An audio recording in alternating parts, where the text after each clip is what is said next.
So in my last video, I discussed how the All-Star voting system has its flaws and then different ways to fix it. And the main idea I had was to give the fans less of a say in the percentage of vote and give the players more of a say. And this is just because I believe the players themselves know who the best players are than us fans do. And the main player that I spoke about who I believe has been snubbed from the past 2 All-Star games is Bradley Beal. But so far he is leading the votes for Eastern Conference guards, so I think he'll make it this year. And as you can tell from the title, this video is going to be about none other than Rudy Gobert. He's easily the most disrespected player in the NBA right now, and he's not even top 10 voting in Western Conference frontcourt. So I'm going to dedicate this entire video as to why Rudy Gobert should be an All-Star. Now in my Utah Jazz prediction, I did briefly talk about Rudy Gobert, but here I'll go far more in depth. But first, I just want to talk about why I think Rudy is getting so much disrespect. And the main reason is his contract. He's getting insanely overpaid, and from next season onwards, he will be the highest paid centre of all time.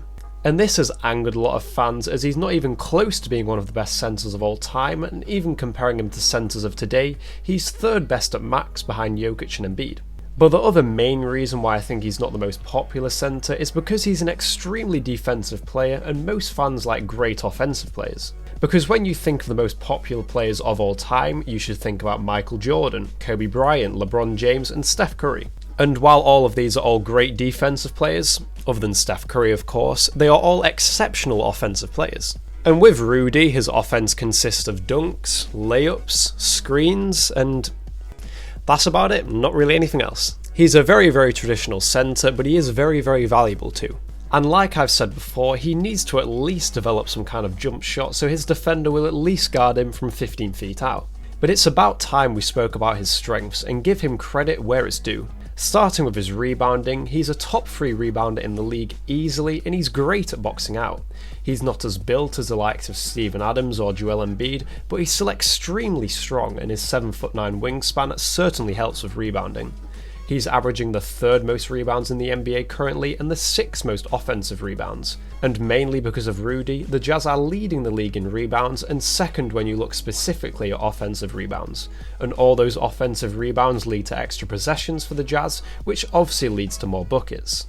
And even when Gobert doesn't get the offensive rebound himself, he takes so much of the defender's attention away that it just allows his teammates to get easy offensive rebounds.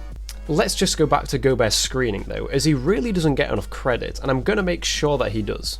Now, screen assists are a relatively new stat to the game of basketball, and it's essentially when you set a screen for your teammate and they score directly off it. Surprisingly, you can't find this stat on Basketball Reference, but it is actually on the official NBA website. And when you look at screen assists per 36 minutes, Rudy is leading the league with 7.9 a game.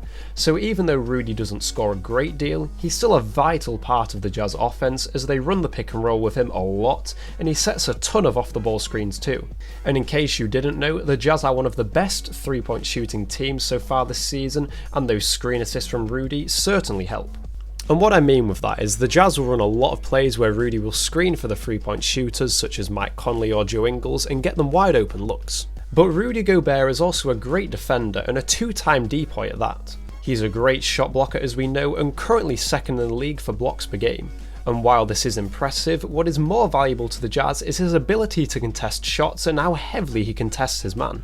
Because getting big blocks where you send the ball back into the stands are great to watch, but making every layup for your opponent a struggle is far better to have.